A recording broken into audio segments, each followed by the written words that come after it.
Indica que es una experiencia sensorial y emocional desagradable asociada con un daño real o potencial a los tejidos. De esta primera definición general, importante destacar esos dos componentes que tiene el dolor. El dolor tiene un componente sensorial, obviamente que proviene de los sentidos, de la activación de distintos tipos de neuronas aferentes, pero también viene de un componente emocional. Cuando nosotros atendamos a un paciente adulto que tiene una experiencia previa negativa, que de repente se le ha atendido anteriormente y se le ha generado mucho dolor o ha tenido por ahí alguna complicación, ese componente emocional muy probablemente genere que el paciente perciba mayor intensidad del dolor, ¿no? Hay que tener en cuenta eso y en el caso que sea necesario va a ser importante poder utilizar, por ejemplo, los fármacos ansiolíticos como hemos visto anteriormente, ¿no? Midazolam, Alprazolam, que son los que más frecuentemente empleamos.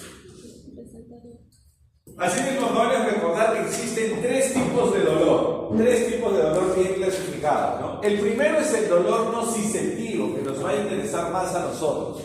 El dolor nociceptivo es aquel dolor que se origina periféricamente en los tejidos, aquel dolor que proviene de activación de los tejidos, porque hemos realizado algún tipo de procedimiento quirúrgico, o porque el paciente de repente ha recibido algún tipo de traumatismo, o hay algún estímulo que está generando daño en los tejidos, ¿no? Ese dolor es el dolor nociceptivo, aquel que se origina directamente en los tejidos, por la producción de distintos mediadores bioquímicos que vamos a ver ahora, bradipilina, prostaglandinas, entre otros, ¿no? Dentro del dolor nociceptivo existe un subtipo especial que es el dolor inflamatorio, y ese es el más importante para nosotros, porque nosotros en odontología siempre vamos a tratar condiciones de dolor, pero dolor asociado a inflamación, dolor asociado con inflamación. El segundo tipo de dolor es el dolor neuropático, que hemos visto previamente en un seminario. ¿Se acuerdan cuál será un ejemplo característico de dolor neuropático? El dolor con neuralgia del trigemio. Un dolor diferente, ¿no? A diferencia del nociceptivo que se origina directamente en ese tejido que está siendo traumatizado, el dolor nociceptivo se origina en la misma fibra nerviosa, en la misma estructura nerviosa. Puede ser a nivel del sistema nervioso central, donde se origina el nervio, ¿se acuerdan? Puede ser en el núcleo, donde se origina el nervio trigémino, o puede ser en alguna de las partes periféricas del nervio.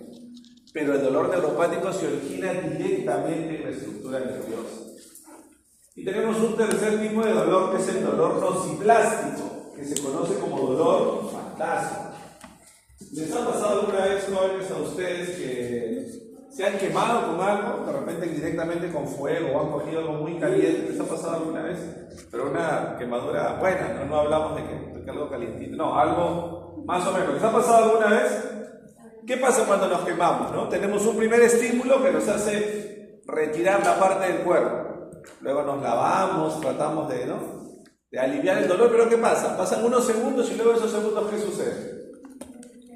No hay estímulo, pero empezamos a tener un dolor más profundo, ¿no? Como una quemazón, como una sensación urente. Ese, por ejemplo, es un ejemplo de dolor nociplástico o dolor fantasma. ¿Por qué se llama dolor fantasma? Porque ya desapareció el estímulo, ya no está presente el estímulo, pero todavía se ha activado de forma tan intensa esa vía nociceptiva que a pesar que ya no está el estímulo, el paciente todavía siente dolor, ¿no? O habrán escuchado quizás alguna vez el caso de un paciente diabético, que tiene pie diabético, tiene alguna herida, una lesión, el paciente se descuida, se gangrena su pie, le cortan el pie, y cuando le cortaron el pie, ¿qué pasa luego? Que al paciente le sigue doliendo el pie que ya no tiene. Eso es un tipo de dolor nociplástico. Le duele el pie, le duele la pierna que ya no tiene. ¿Han escuchado eso alguna vez? Eso pasa eso. O le pica, quiere rascarse la pierna o el pie que ya no tiene. Porque esa vía nociceptiva se ha activado tanto, se ha activado de forma tan recurrente, que así ya no hay estímulo, ya no existe el miembro, se continúa activando y el paciente sigue teniendo ese malestar, ¿no? Entonces, estos tres conceptos, que son los conceptos más básicos de dolor, nos lleva a un concepto más grande, que es el concepto de dolor mixto. Obviamente, ¿qué será el dolor mixto? El dolor mixto es la coexistencia de los tres tipos de dolor. Los tres tipos de dolor coexisten, van a estar presentes. Pero obviamente, como siempre, como toda la vida, siempre hay algo que predomina. Y para el caso nuestro, en odontología, hay muchos casos que se va a presentar dolor mixto. Por ejemplo, luego de una extracción del tercer molar retenido. Por ejemplo, una disfunción temporomandibular. Pero para nosotros, ¿cuál de estos tres tipos de dolor creen que es el que va a predominar siempre, jóvenes? Nociceptivo, neuropático o nociplástico. ¿Cuál predominará siempre? Obviamente, el que hemos dicho inicialmente, nociceptivo. Entonces, para nosotros, vamos a tener que enfrentar en muchos casos dolor mixto, pero siempre predominantemente nociceptivo. ¿Ok? Con algunos componentes neuropáticos, algunos nociplásticos, y eso condiciona que yo en algunos casos voy a tener que usar más de un fármaco para poder aliviar el dolor de mi paciente. Entonces, que nos quede claro, ¿no? Obviamente, si hay diferentes tipos de dolor, se necesitarán también diferentes tratamientos.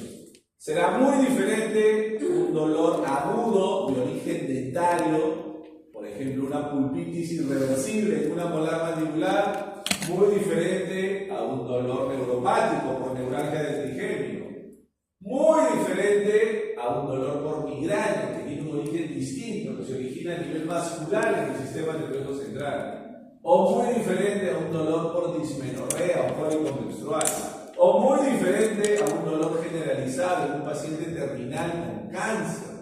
¿Ok?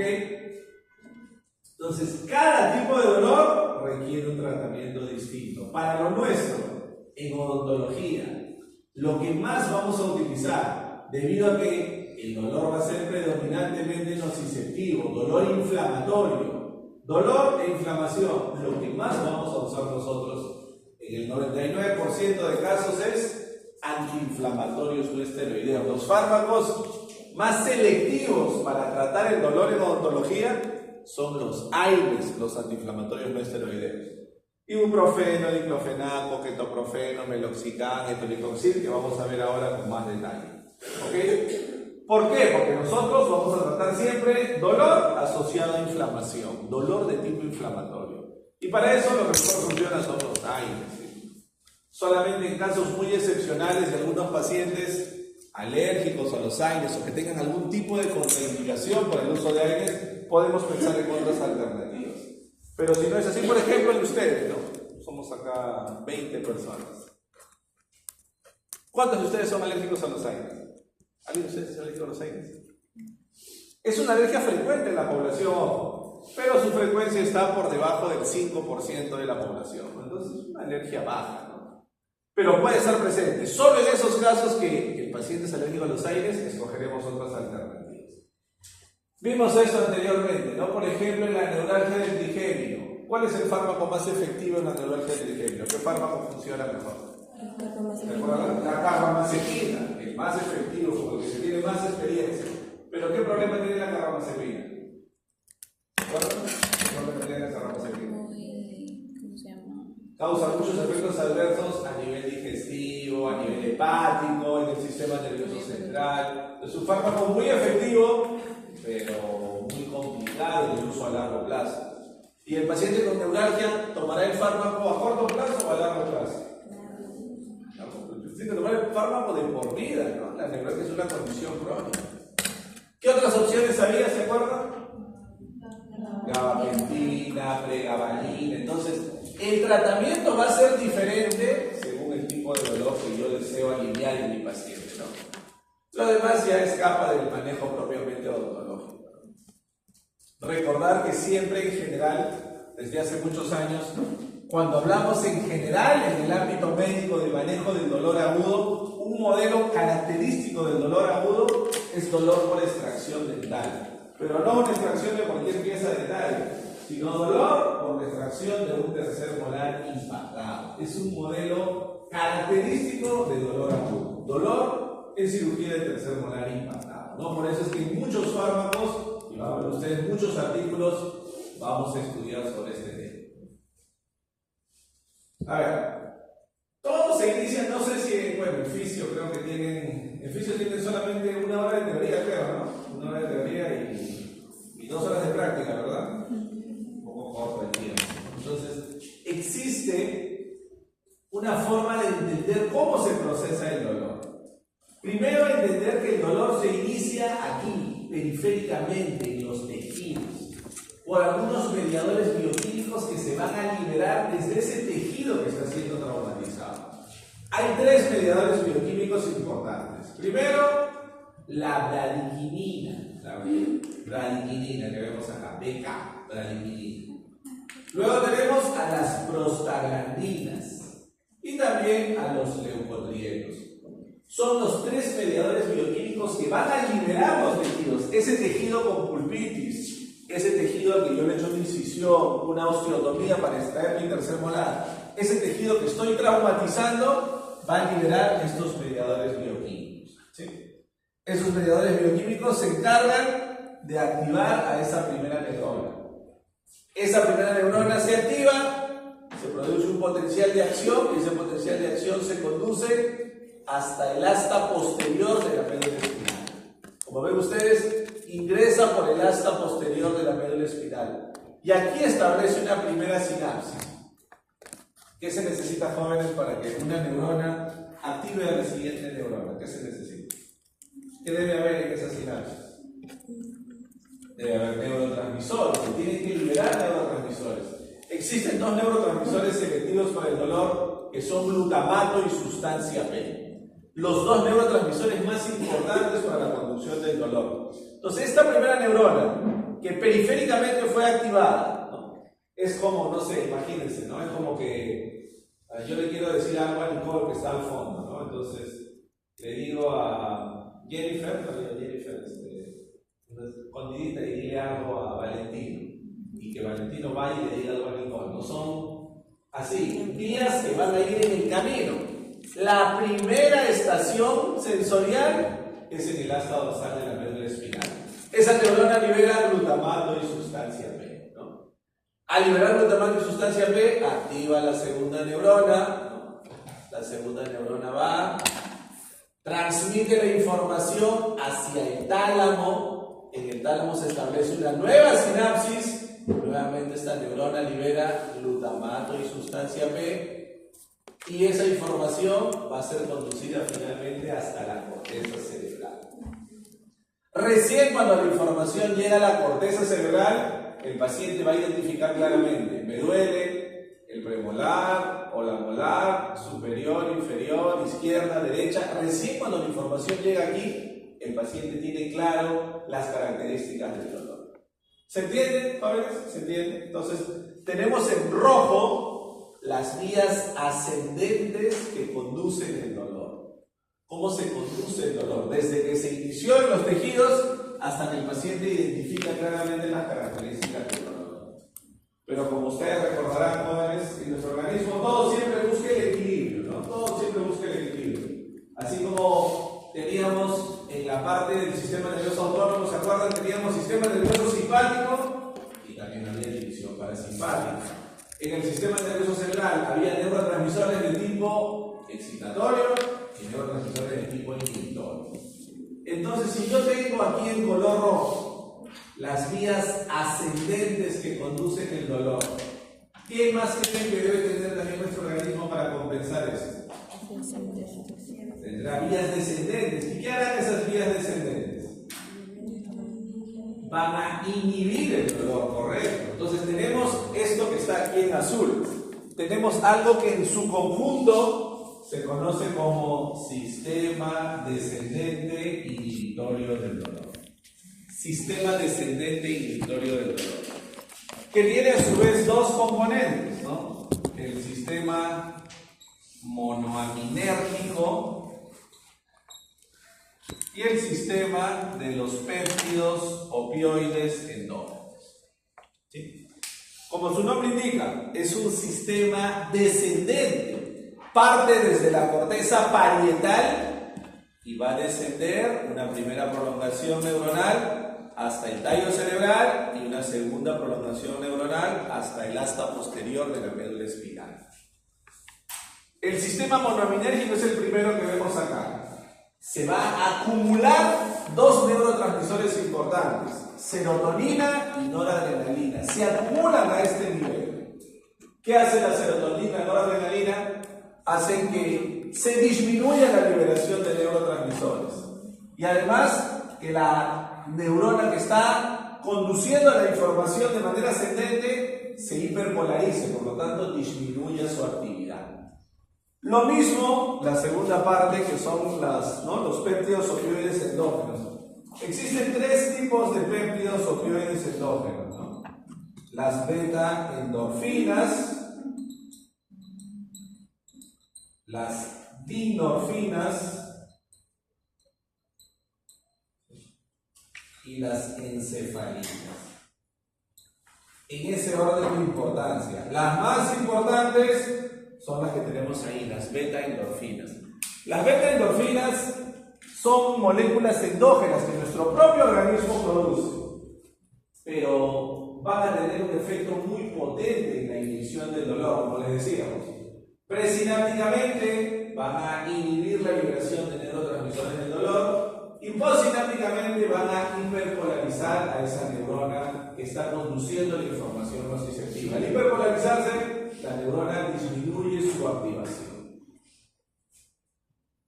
A ver, esto por ejemplo, jóvenes, es motivo de que nosotros tengamos distinta percepción frente al dolor, ¿no? Imagínense ustedes, ¿no? Por poner un ejemplo muy sencillo. Imagínense que, no sé, ¿no? Que en este momento se cae esto que tenemos acá, ¿no? Se cae este ducto del aire, se cae. Se cae encima de Lucy, de Nairem, de Jason, de Marcelo y de Yanela. Se cae encima de los cinco. ¡Bum! Les cae encima de la cabeza. Los cinco tendrán la misma percepción del dolor. Les dolerá igual a los cinco. Porque cada uno de nosotros tiene una percepción del dolor distinta, ¿no? De repente a Lucy y a Nairem les duele mucho. De repente a Jason y a Marcelo no les duele casi nada. Y de repente Yanela se desmaya del dolor, ¿no? Todos tenemos una percepción muy distinta del dolor y eso es principalmente en parte porque este sistema todos los tenemos desarrollado de una forma distinta, ¿no? Hay personas que tienen el sistema descendente inhibitorio muy desarrollado, por eso es que fácilmente no perciben dolor, ¿no? Entonces acá nos vamos imaginando, jóvenes, dónde yo podría actuar si yo quisiera bloquear el dolor o reducir la percepción del dolor.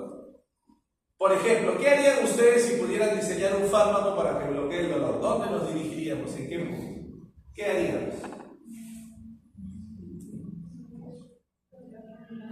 Por ejemplo, muy bien Camila, por ejemplo, inhibir la formación de prostaglandinas. Porque recordemos que de estos tres mediadores, los más importantes son las prostaglandinas. Los más importantes, los más numerosos, los más importantes, los que actúan en todo nuestro cuerpo.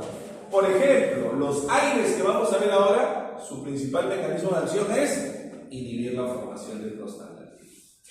Algunos AINES, vamos a ver, también inhiben a la bradykinin y algunos AINES también inhiben la formación de leucotrienos. Pero en general, su principal mecanismo es inhibir la formación de prostaglandinas. ¿Qué más podríamos hacer para reducir la percepción del dolor? Lucy, ¿qué más podríamos hacer?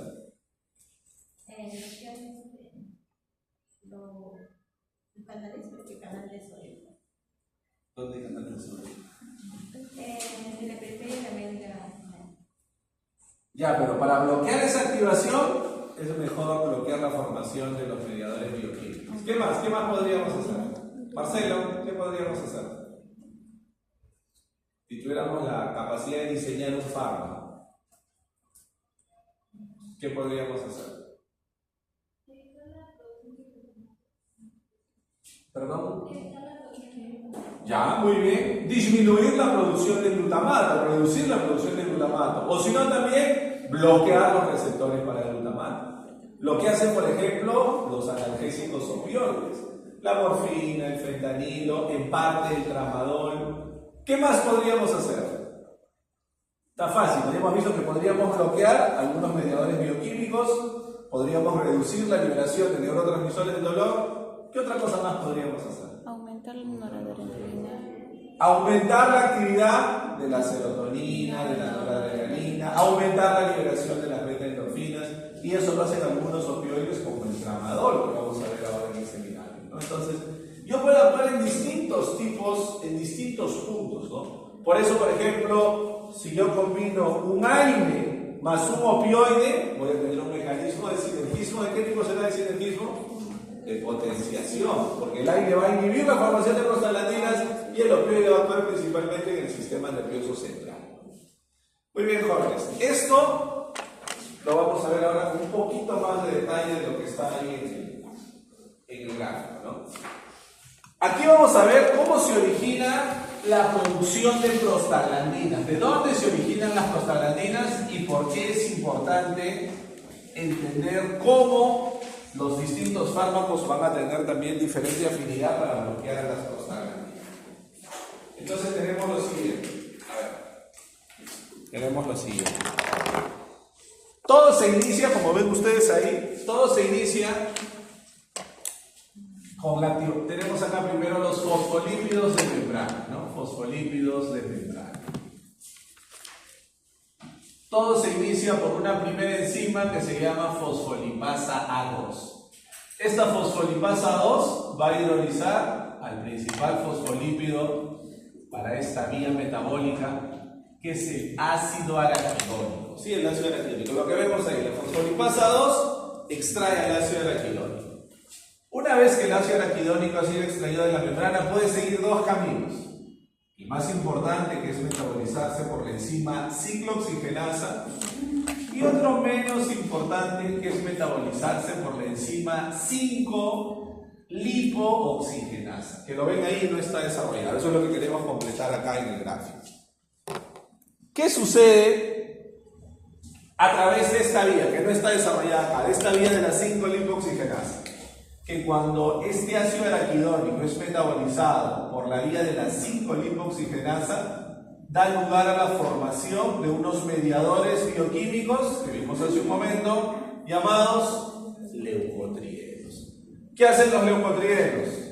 Aumentan la quimiotaxis de los neutrófilos, ¿sí?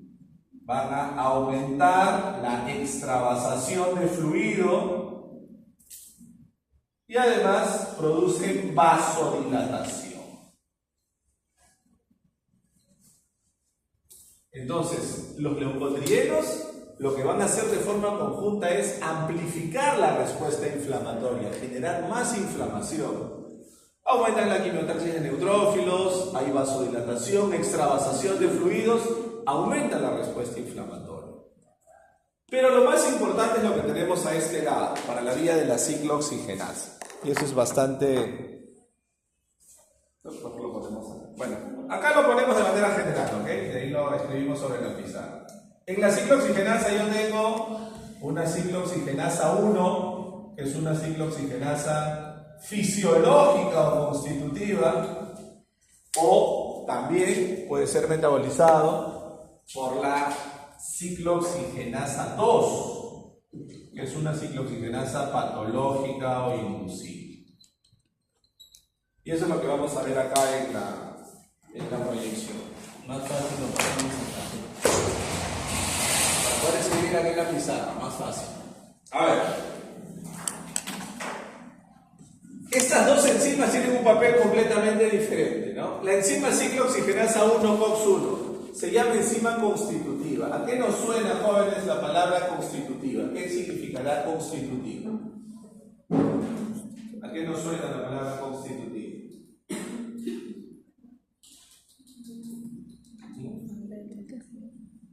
¿Qué será constitutivo? Araceli, ¿qué será constitutivo?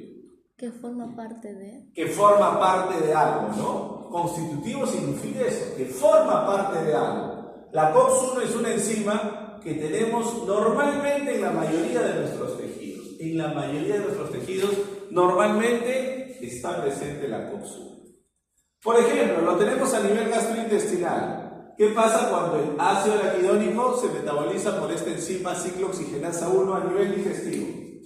Se forman prostaglandinas, particularmente prostaglandina E, con un papel protector. ¿Qué es lo que va a hacer? Aumenta la formación de mucocito protector. Aumenta la formación de mucocito protector. Mucocito protector que va a proteger la mucosa del estómago para que no sea dañada por el ácido clorhídrico. ¿Cuál es la finalidad? Mantener la integridad de la mucosa gastrointestinal. Que ese mucocito protector proteja la mucosa y no sea dañada por el ácido clorhídrico. También tenemos COX-1 a nivel de las plaquetas. ¿Qué se forma a nivel de las plaquetas? La COX-1 va a producir la formación, ¿se acuerdan? Lo vimos hace un par de semanas, de tromboxano A2. Tromboxano A2 que produce agregación plaquetaria, que las plaquetas se unan entre sí unas a otras, para detener la pérdida de sangre, para reducir la pérdida de sangre. Pero también tenemos COX-1 a nivel renal. Se produce prostaglandina E, que lo que hace es mantener la tasa de filtración glomerular. Es decir, de forma sencilla, mantener a los riñones funcionando normalmente. Gracias a la prostaglandina E que se forma a nivel renal, se mantiene la tasa de filtración glomerular. Todos ellos, como ven ustedes, efectos fisiológicos, efectos protectores. Pero en contraparte a eso, también tenemos una enzima COX-2, que es una enzima patológica o inducible. Si constitutivo significa que forma parte de algo, que forma parte normal de nuestros tejidos. ¿Qué significará inducible, jóvenes? No forma parte de los tejidos. Un poquito más complejo. Que se requiere un estímulo, algo que induzca, que promueva su formación. Se requiere un estímulo que induzca su formación.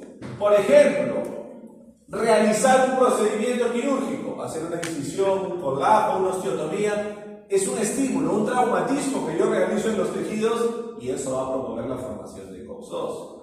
Quizás la presencia de unas bacterias que generan una infección promueve la formación de COX-2. Eso significa inducible, que va a necesitar un estímulo previo que induzca, que favorezca su formación. Y aquí se forman prostaglandinas con un papel patológico para el paciente. Prostaglandinas patológicas que obviamente ¿qué van a causar? Dolor e inflamación. Entonces está muy claro, ¿no? Tenemos COX-1 fisiológica, causa efectos protectores. COX-2 patológica, causa efectos negativos para el paciente. ¿Dónde actúan los AINES que nosotros vamos a usar comúnmente? ¿Dónde actúan los AINES? Los AINES inhiben de forma no selectiva ambas enzimas ciclooxigenasas. Vamos a ver que eso va a ir variando según el AINE en particular. Algunos inhiben más a la COX-2, algunos inhiben más a la COX-1, algunos inhiben en ambos sentidos ambas enzimas, casi en el mismo porcentaje. ¿Qué pasará, jóvenes, cuando yo inhibo la enzima ciclooxigenasa 2? ¿Qué pasará? Cuando yo inhibo la COX-2, ¿qué sucederá? Ya no se van a formar las prostaglandinas que causaban dolor e inflamación, entonces ¿qué efecto voy a tener? Efecto analgésico, efecto antiinflamatorio, algo favorable, algo bueno para mi paciente. Pero ¿qué pasa si el AINE que yo administro inhibe en porcentaje muy alto a la COX-1? ¿Qué pasa si inhibo la COX-1? Ya no hay mucocito protector. ¿Qué podrá haber?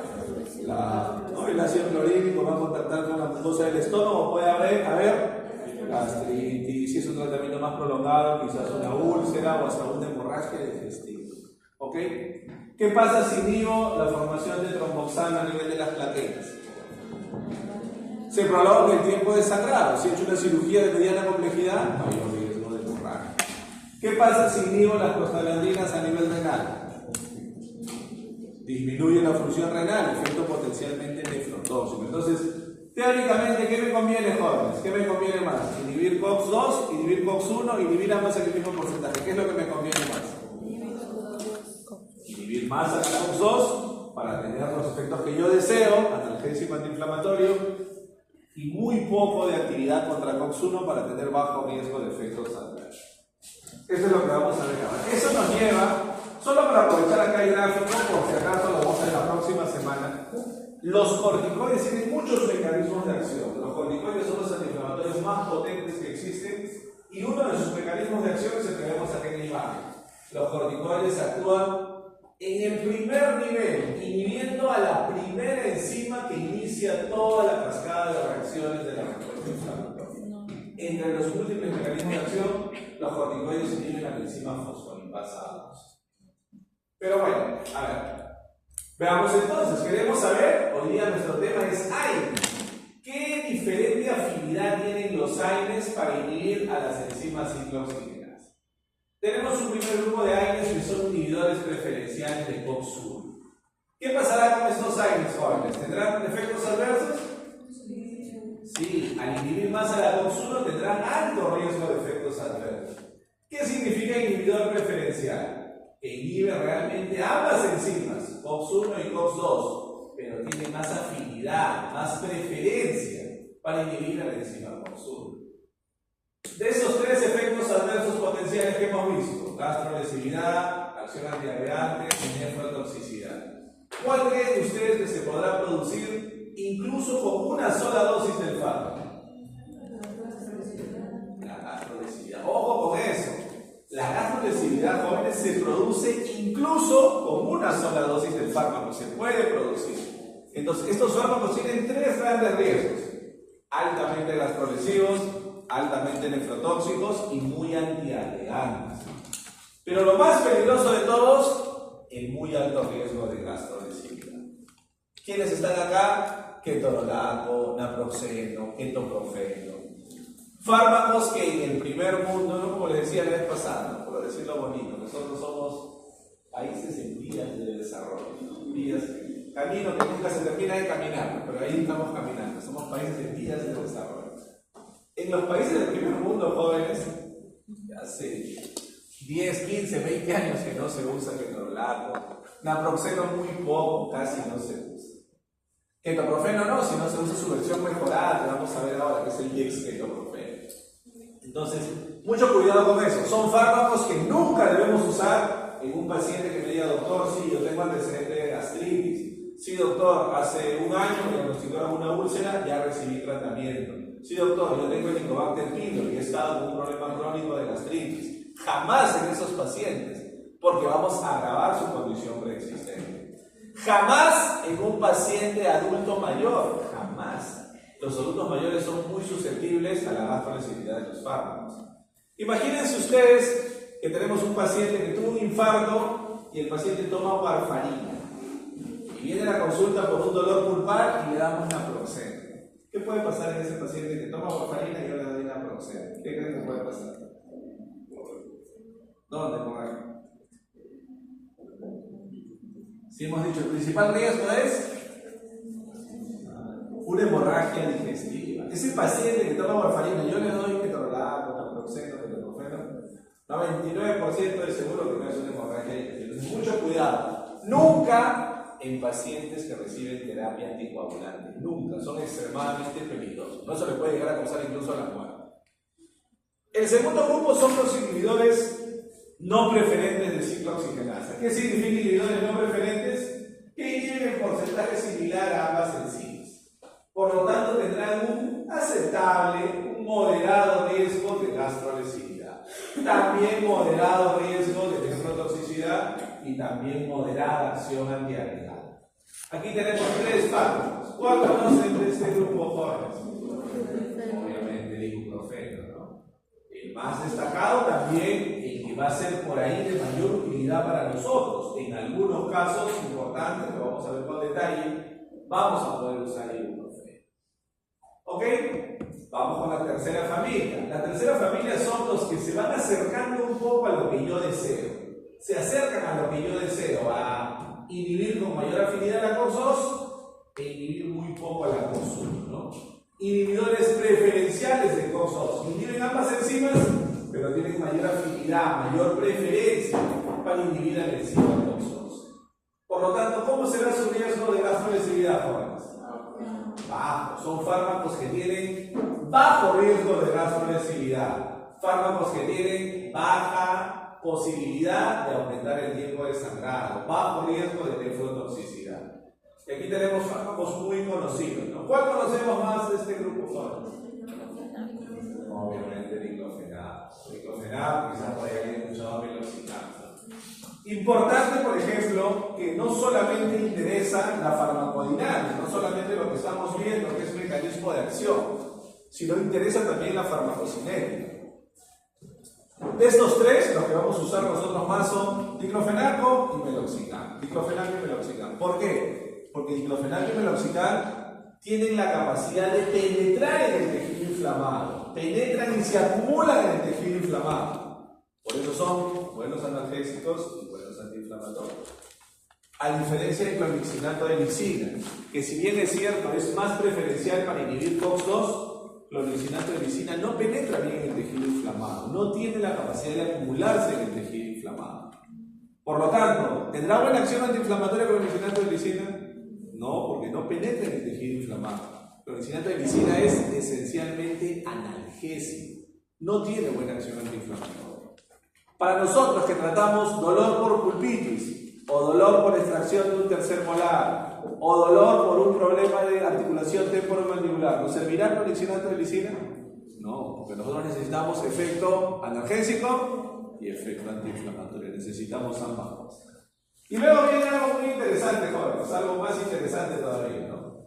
A inicios de los 90 del siglo pasado, la industria farmacéutica centró su atención en esto, ¿no? Porque esto se descubrió recién, jóvenes, a inicios de los 90 del siglo pasado, o sea, más o menos hace 30 años.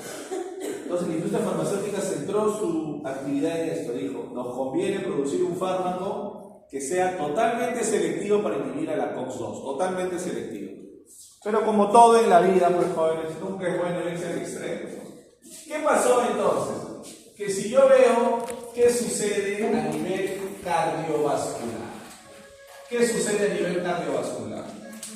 Yo tengo que a nivel cardiovascular tenemos, ya lo decíamos hace un momento, primero nuestro precursor, que es el ácido araquidónico, ¿sí?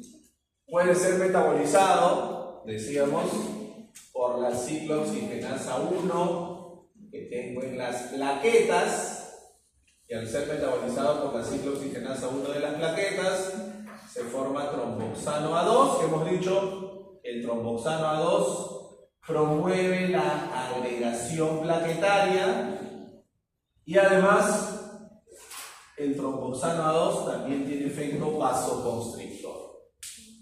Pero algo importante que sucede a nivel cardiovascular es que este ácido araquidónico también puede ser metabolizado por la enzima ciclooxigenasa 2 que se encuentra en el endotelio vascular, se encuentra a nivel endotelial.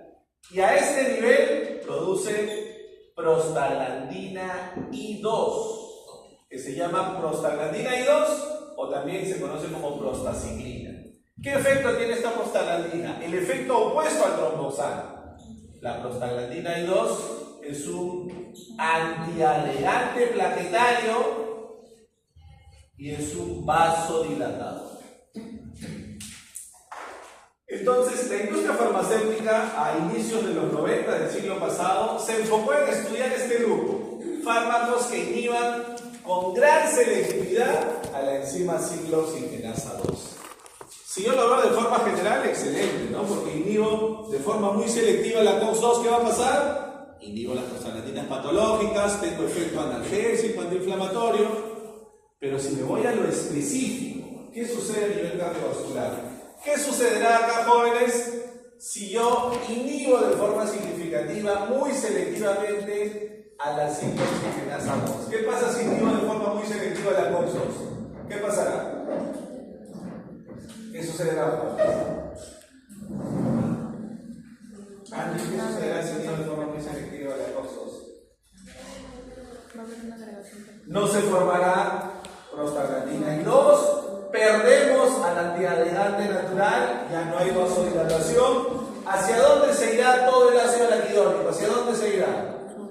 Hacia la única vía que está activa, que es la vía de la ciclooxigenasa 1. ¿Qué pasará?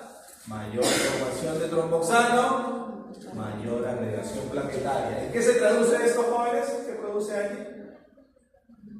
Mayor riesgo de trombosis, mayor riesgo de trombosis. Entonces, ojo con eso, es un efecto adverso importante que tienen los inhibidores totalmente selectivos de COX-2. Son fármacos muy seguros a nivel digestivo, muy seguros, mínimo, casi inexistente riesgo de gastrolesividad, pero potencialmente peligrosos a nivel cardiovascular. Ojo, solamente ese peligro se manifiesta de manera significativa en pacientes que ya tienen antecedentes de enfermedad cardiovascular. Pacientes que han tenido un infarto, o han tenido un accidente cerebrovascular, o han tenido algún tipo de trombosis. Para ellos es el riesgo. En ese grupo de pacientes están contraindicados este grupo de fármacos. ¿Ok? Si el paciente de repente es un hipertenso mal controlado, diabético mal controlado, obeso, con hipercolesterolemia, prohibido usar estos fármacos. Pero si el paciente es alguien como ustedes, un adulto joven, sano, no hay problema, ahí no habrá ese mayor riesgo de trombosis. ¿Se entiende, jóvenes? Entonces, esta precaución es sobre todo para pacientes con hipertensión mal controlada, diabetes mal controlada, con antecedentes de enfermedad trombótica. Aquí están los COX-IB, ¿no? Que van a ustedes ahora a desarrollar ampliamente en su seminario. ¿Sí? De estos tres COX-IB, vamos a ver que el más importante para nosotros es el tonicoxib, el que se va a adecuar más a los procedimientos que nosotros realizamos en odontología. Muy bien, entonces si yo veo la distinta afinidad que tienen los aires, vemos cuál es el aire que tiene mayor afinidad por la ciclooxigenasa 1, el torolaco. ¿Y qué produce al ser más afín por la COX-1? Mayores efectos adversos a nivel gastrointestinal. Y si nos vamos al otro extremo, fármacos selectivos por ciclooxigenasa 2. ¿Qué sucede cuando tenemos que inhibir de forma muy selectiva la COX-2? Mayores efectos adversos a nivel cardiovascular.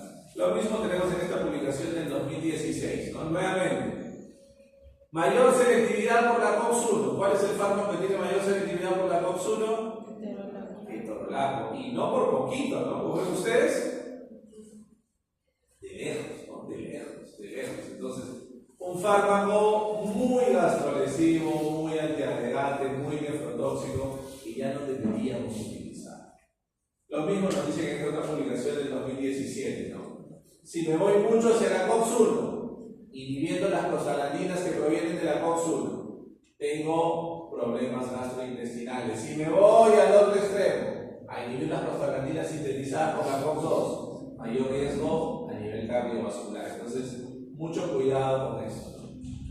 Esto nos lleva, jóvenes, a algo muy interesante, ¿no? El año 2002 se descubrió esta tercera enzima, que es la enzima ciclooxigenasa 3. La enzima ciclooxigenasa 3 es una enzima que se expresa principalmente en el sistema nervioso central. ¿Qué sucede cuando la ciclooxigenasa 3 metaboliza el ácido araquidónico a nivel del sistema nervioso central? Se producen prostaglandinas que causan dolor y fiebre. Prostaglandinas que causan dolor y fiebre. Se descubrió este año 2002 que existe un fármaco. ¿Se acuerdan qué cosa es acetaminofén, jóvenes? Paracetamol, ¿no? Acetaminofén es paracetamol. Son sinónimos. Se descubrió que el acetaminofén o paracetamol es un inhibidor selectivo de ciclooxigenasa 3. Entonces, si el paracetamol inhibe ciclooxigenasa 3, ¿qué efectos tendrá el paracetamol? Analgésico y antipirético. Analgésico y antipirético. Entonces, ahí la pregunta, jóvenes, que lo ven claramente en el gráfico, ¿no? ¿El paracetamol pertenece al grupo de los AINES? ¿El paracetamol será un AINE? No, obviamente que no. Definitivamente no. Hasta antes de esta época, 2002, hasta antes de este tiempo, se tenía esa duda porque había ciertas similitudes. ¿Qué diferencias podrían establecer, jóvenes, ustedes entre AINES y paracetamol? Viendo el gráfico, ¿qué diferencias podemos establecer? Vanessa, una diferencia entre paracetamol y AINES. Una diferencia, lo que vemos ahí en el gráfico.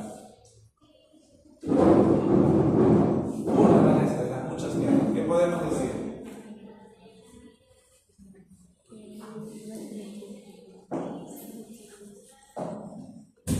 Jennifer, una diferencia entre paracetamol y Aires.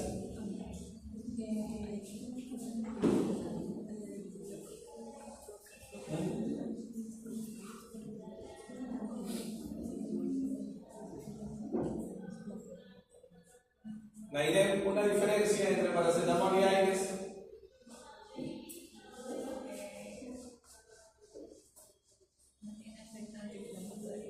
Ya, por ejemplo, los Aires son analgésicos, antiinflamatorios, antiagregantes plaquetarios. Paracetamoles, ¿qué cosa es, Nairem? Analgésico y antipirético, ¿no? ¿Qué se prende ese celular? ¿No escucha su nombre? ¿Sus celulares?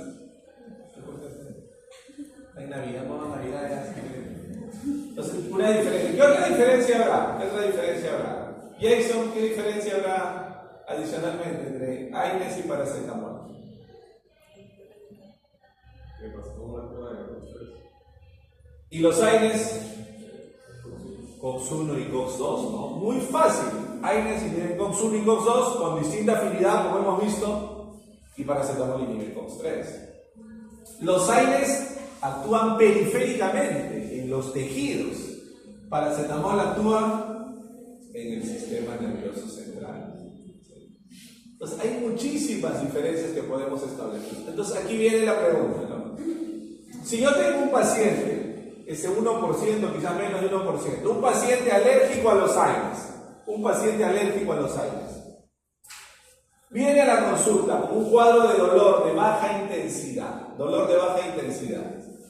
¿cuál debe ser mi primera opción para un paciente alérgico a los Aines con un dolor entre leve a moderado? ¿Cuál debe ser mi primera opción? Paracetamol. Paracetamol podemos usar, jóvenes, hasta 4 gramos al día. Por ahí, si mi paciente tiene un dolor leve, muy leve, de baja intensidad, yo todavía podría usar la dosis mínima, que es 500 miligramos bioral cada 6 o cada 8 horas durante 2 o 3 días. La dosis mínima, si es un dolor leve, de muy baja intensidad. Pero si fuera un dolor moderado, yo puedo usar 1 gramo por bioral cada 6 o cada 8 horas por un periodo de 4 o hasta 5 días. ¿Sí? Podemos usar de paracetamol en un adulto hasta 4 gramos al día. Y si queremos verlo para un paciente niño, podemos usar hasta 50 miligramos por kilo al día.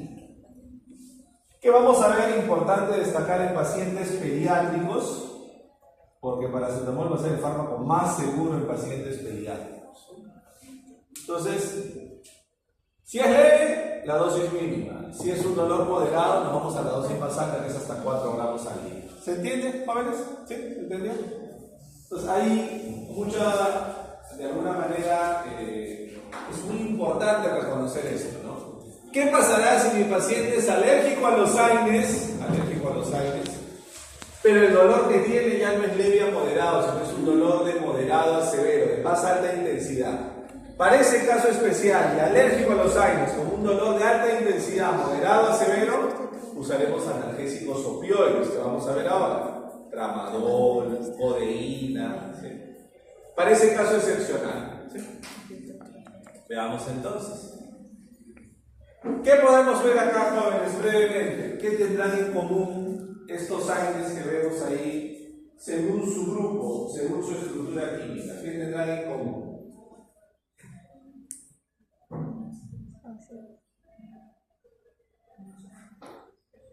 Ácidos, ¿no? ¿Se dan cuenta? Derivados de ácidos carboxílicos, por ejemplo, tenemos la aspirina, el ácido acetilsalicílico. Derivados de ácido acético. ¿Cuál conocen de estos fármacos, jóvenes? Diclofenaco, el más representativo. Derivados de los ácidos propiónicos. ¿Cuál conocen más, jóvenes? Ibuprofeno. Por ahí los que se dejan llevar por la publicidad engañosa, naproxeno. El fármaco más antiético que existe, naproxeno, ¿no? El más antiético que existe. Ven, no ven publicidad por todos lados, ¿no? Hagan estadio, ven el fútbol, van al estadio. Hay Hay 50 paneles de naproxeno, ¿no? Hay ómnibus que tienen carteles que dicen naproxeno, Apronax, ¿no? Con nombre comercial todavía. El fármaco más antiético que existe, ¿no? Los fármacos no se promocionan como si fueran caramelos, ¿no? El más antiético que existe. Acá, de estos ácidos fenólicos, ¿conocen algunos jóvenes? Meloxicam, que vamos a ver ahora, de los ácidos pirrónicos, ketorolaco. Entonces, un dato importante es que los AINES químicamente son moléculas ácidas, todos, sin excepción, todos son moléculas ácidas. Por lo tanto, cuando yo voy a usar un AINE por vía oral, ¿qué me convendrá más? ¿Utilizar un AINE con el estómago lleno o con el estómago vacío?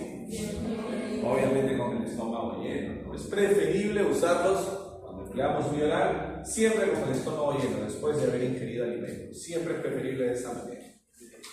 Veamos entonces, jóvenes, algunos agentes representativos. Nos quedan todavía unos minutos. Tenemos 20 minutos. El primero de ellos es el diclofenaco. El diclofenaco es un aire muy equilibrado, muy equilibrado. Tiene muy bien desarrollados los dos efectos que nosotros deseamos. Muy buen analgésico y muy buen antiinflamatorio. Tiene bien desarrolladas ambas actividades. En el caso particular del diclofenaco, predomina un poco más la acción antiinflamatoria. ¿Por qué en el caso particular del diclofenaco predomina más la acción antiinflamatoria? Porque el diclofenaco, aparte de inhibir COX-1 y COX-2 con mayor afinidad por COX-2, diclofenaco también inhibe la enzima lipoxigenasa. ¿Y qué pasará, jóvenes, si inhibe la enzima lipoxigenasa? Lo que explicamos hace un momento. ¿Qué pasa si inhibimos la enzima lipoxigenasa?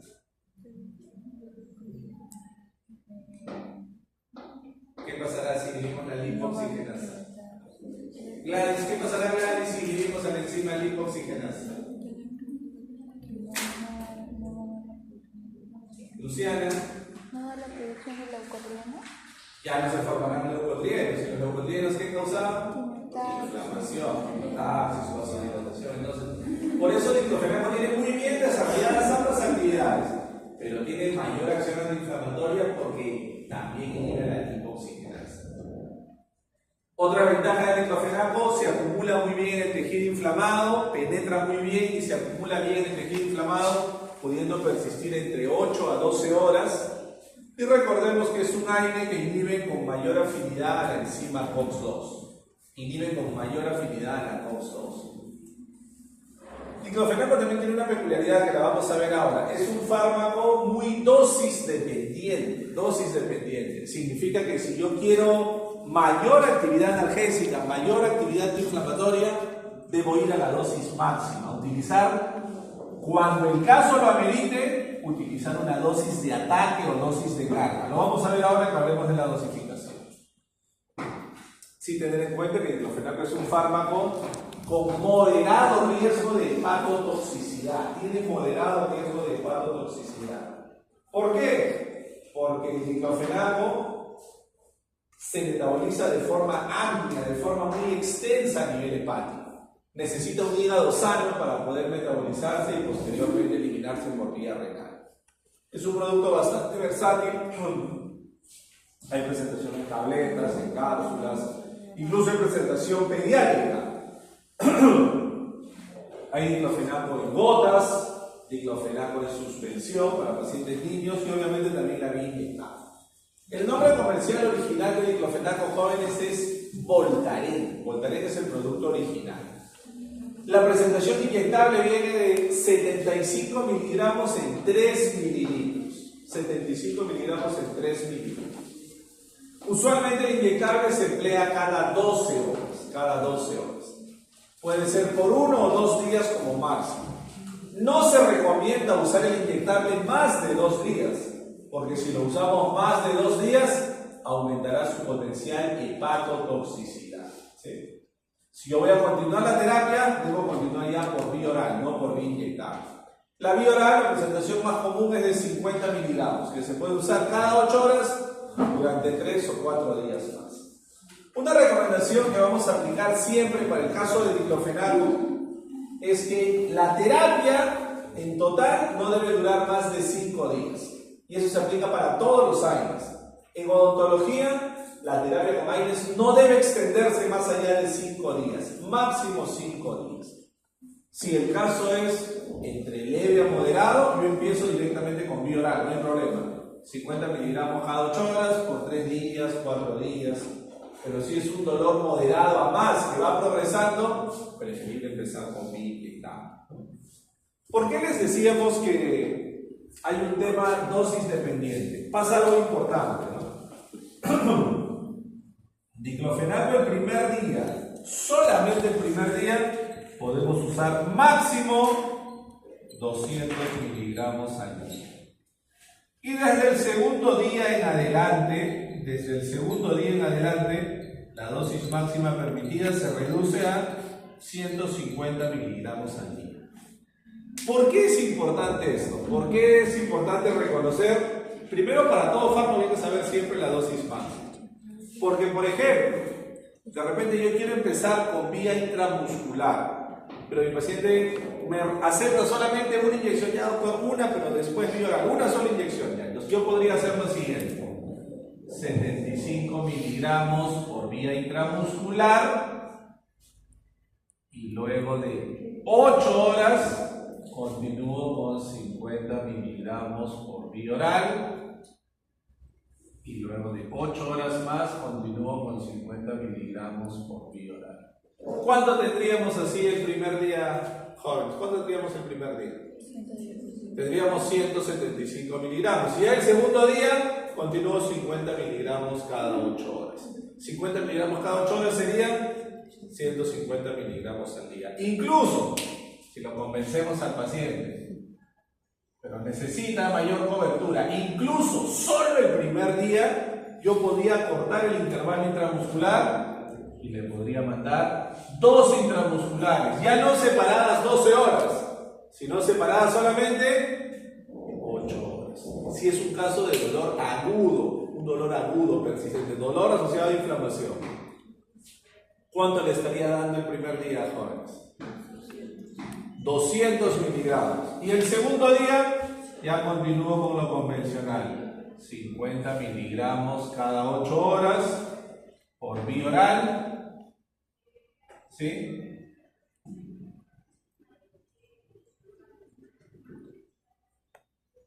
Respeto, el primer día máximo 200, del segundo día en adelante máximo 150, ¿ok? Entonces eso me permite, si yo quiero alcanzar el efecto máximo, alcanzar, como dice, ese efecto dosis dependiente. Alcanzo con las primeras dosis una concentración muy alta, lo que me permite que se acumulen los tejidos y alivie el dolor e inflamación. Pero digamos, doctor, mi paciente no quiere vía inyectable, tiene un dolor moderado a más que va progresando, pero no quiere vía inyectable, porque les va a pasar eso muchas veces, que el paciente necesita vía inyectable, pero no quiere inyectable. ¿Qué podemos hacer? Solamente el primer día, de forma excepcional, la primera dosis, yo le podría dar 2 tabletas juntas de 50 miligramos por vía oral. 2 tabletas juntas. Solo el primer día, solo la primera dosis. Y luego continúo con 50 miligramos por vía oral cada 8 horas hasta el final. ¿Cuánto le estaríamos dando el primer día, jóvenes? 200 miligramos. Y los demás días, 150 miligramos. Entonces es muy importante porque diclofenaco tiene esa peculiaridad. Hay que saber utilizarlo bien. Cuando el paciente ya tiene un dolor de moderado a severo, siempre la primera dosis debe ser más alta. Si es vía oral, 2 tabletas juntas, o si fuera mejor incluso, al menos un inyectable. Al menos la primera dosis que sea inyectable. ¿Se entendió, jóvenes? ¿Se entendió?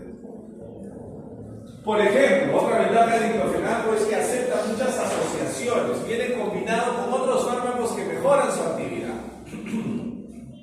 Por ejemplo, tenemos una combinación muy buena que es diclofenaco con paracetamol, que lo hemos visto antes, jóvenes. ¿Qué ejemplo será diclofenaco con paracetamol? Ejemplo de qué tipo de sinergismo. ¿Se acuerdan? Hemos visto en los seminarios. ¿Qué tipo de sinergismo será? Antagonismo, vamos a decir, falta un ciclo para tenerlo claro. ¿Ah? ¿Qué tipo de sinergismo? Facilitación, dice su compañero. compañeros? Se suma, le falta un ciclo, el próximo ciclo ya queda más claro. ¿Qué tipo de sinergismo será, Camila? De potenciación, ¿no? ¿Cómo actúa diclofenaco, jóvenes? Acabamos de ver, ¿cómo actúa diclofenaco? Diclofenaco inhibe COX-1 y COX-2, mayoritariamente a COX-2. ¿Y paracetamol? Inhibe a COX-3. Y si son dos fármacos que inhiben el dolor, pero con mecanismo de acción diferente, ¿qué tipo de sinergismo será? Obviamente, sinergismo de potenciación. Tenemos, por ejemplo, el nombre comercial Dolorimiolens Forte en tabletas, o también tenemos Dolocorralán Extra Forte. ¿Sí? Vamos a usar una tableta cada 8 horas por 3, 4 o 5 días según la necesidad de mi paciente. Y acá, jóvenes, en este caso, yo podría hacer dosis de carga, podría usar el primer día 2 tabletas juntas. ¿Podríamos utilizar? ¿No podríamos utilizar? ¿Sí? Vanessa, ¿qué dice? ¿Se puede utilizar 2 tabletas juntas el primer día? ¿Ah? Lucy, ¿se puede? Sí, no, claro que se puede. ¿Cuánto le estaría dando si le doy 2 tabletas juntas solamente la primera dosis? ¿Cuánto le estaría dando? Le estaría dando 100 de diclofenaco y 1 gramo de paracetamol. Y luego ya continúo una tableta cada 8 horas, ¿no? Entonces, los fármacos funcionan bien, jóvenes. La cosa es saber cómo utilizarlos, saber cómo utilizarlos. Existe también otra asociación, que la van a mencionar seguro en su seminario, a quien me toca hablar de opioides, otra asociación que combina diclofenaco con codeína, y la tenemos con el nombre comercial Voltaren Forte. Viene 50 de diclofenaco y una dosis alta, 50 miligramos de codeína. Un poco difícil de conseguir en nuestro país, y precisamente por la presencia de este opioide requiere un recetario controlado, ¿no? Pero lo tenemos disponible acá en Perú. También vienen otras asociaciones, por ejemplo, combinado con vitaminas B, tiamina, piridoxina, cianocobalamina, vitaminas B que mejoran la actividad analgésica del diclofenaco. Ojo que las vitaminas B actúan a nivel de la médula espinal. Las vitaminas B reducen la liberación de glutamato, reducen la liberación de sustancia P, promueven la acción de las beta-endorfinas. Las vitaminas B lo que hacen es promover el sistema descendente inhibitorio del dolor. Entonces, potencian el efecto analgésico del diclofenaco, ¿no? Este es un artículo que publicamos, creo que le pusieron la vez pasada, me parece, ¿no? Le pusieron la vez pasada, no sé si fue acá o qué. Un artículo que publicamos hace unos años, precisamente, donde compara diclofenaco solo versus diclofenaco con vitaminas B, ¿no? Un artículo que publicamos en la revista española de cirugía oral y maxilofacial. Luego lo revisan con más detalle, Juan. A ver, hablemos de ketorolaco. Ketorolaco tiene, desde el inicio, desde hace 30 años cuando se usaba, una gran limitación. Que ketorolaco es buen analgésico, pero no tiene buena actividad antiinflamatoria. Su acción antiinflamatoria es mínima, es muy pobre. Y eso es una gran deficiencia para nosotros. Pobre acción antiinflamatoria. Además, ketorolaco tampoco se acumula en el tejido inflamado. No se acumula en el tejido inflamado, se va a eliminar muy rápidamente. Llega a la circulación, se distribuye en bajo porcentaje en los tejidos, rápidamente sale de los tejidos. Solamente dura entre 4 a 6 horas.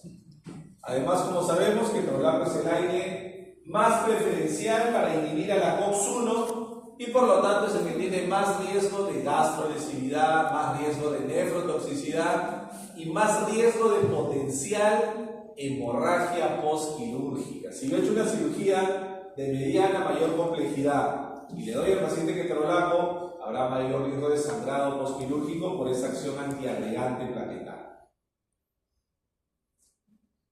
Era un fármaco versátil, tenía disponible todas las vías. Esto es solamente, jóvenes, interés histórico, ¿no? No vamos a usar realmente, ¿no? Por ahí van a encontrar en la vida algún salvaje que siga usando todavía ketorolaco. Van a encontrar.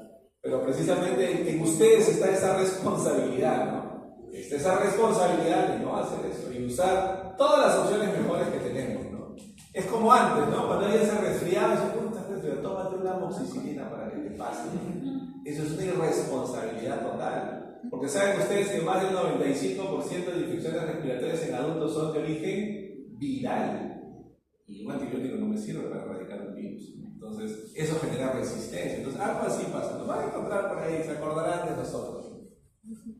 Para que se den cuenta, la Agencia Española de Medicamentos, el año 2007, jóvenes, casi 20 años ya, publicó esta alerta sobre ketorolaco. Me dice, la evidencia actualmente disponible nos muestra que el riesgo de complicaciones graves de úlcera péptica, incluso hemorragia digestiva alta, es mayor con el uso de ketorolaco en comparación a otros antiinflamatorios.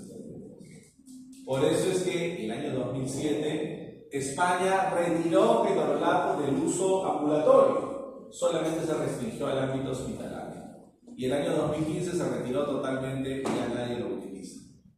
Veamos un tercer fármaco, jóvenes, que es el ketoprofeno. Ketoprofeno es un fármaco también bastante equilibrado, que va a ser de utilidad para nosotros. Tiene buen efecto analgésico y buen efecto antiinflamatorio. En este caso particular, predomina más la acción analgésica. También ketoprofeno se acumula, penetra muy bien el tejido inflamado, se acumula persistiendo entre 8 a 12 horas. Sin embargo, su debilidad, recordemos, es que ketoprofeno va a inhibir con mayor preferencia a la enzima ciclooxigenasa 1. Y al inhibir con mayor preferencia la ciclooxigenasa 1, ya sabemos que tiene alto riesgo de gastrolesividad. ¿Por qué ketoprofeno es tan buen analgésico? Porque antagoniza directamente a la bradiquinina. ¿Se acuerdan en qué funciona la bradiquinina, jóvenes? ¿Se acuerdan? Vimos hace un momento, ¿se acuerdan? ¿En qué funciona la bradiquinina?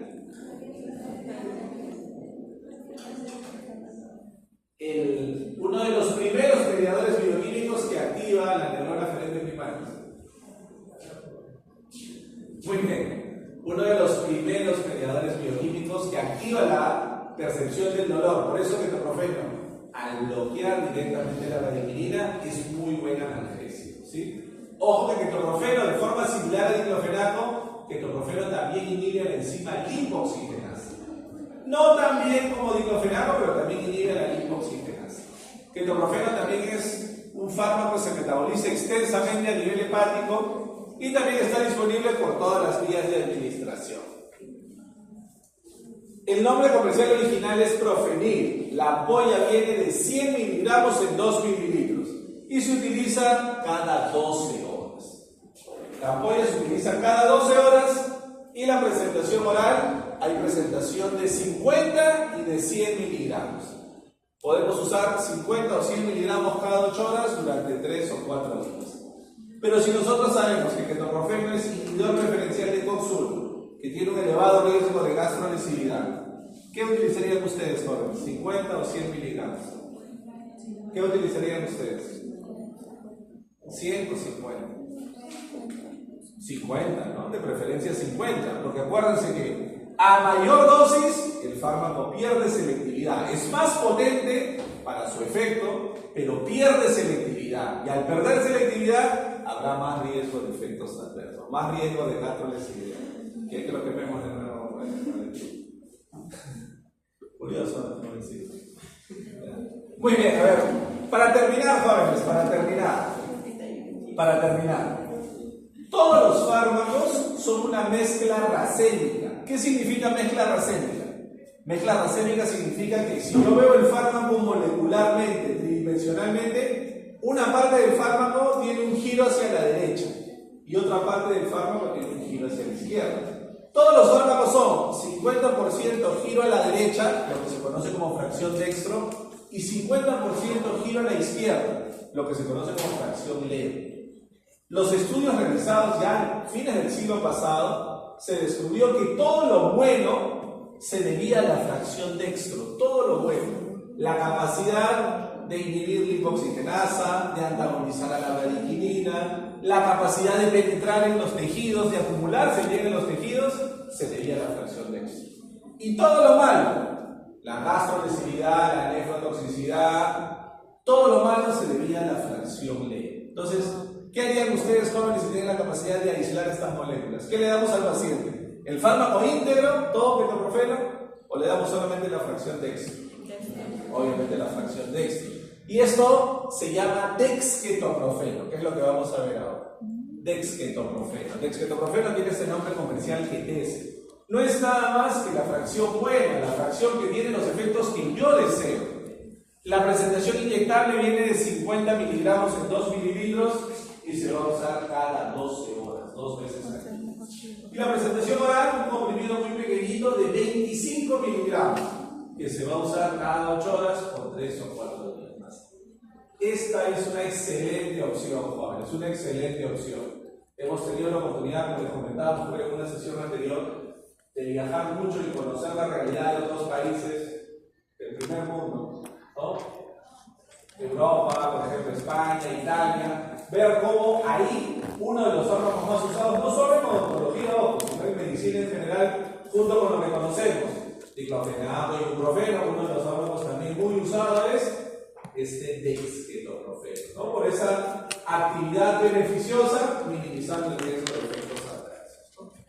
Muy bien, vamos a quedarnos ahí, jóvenes. Los demás que estén en la presentación, por favor, complementan ustedes.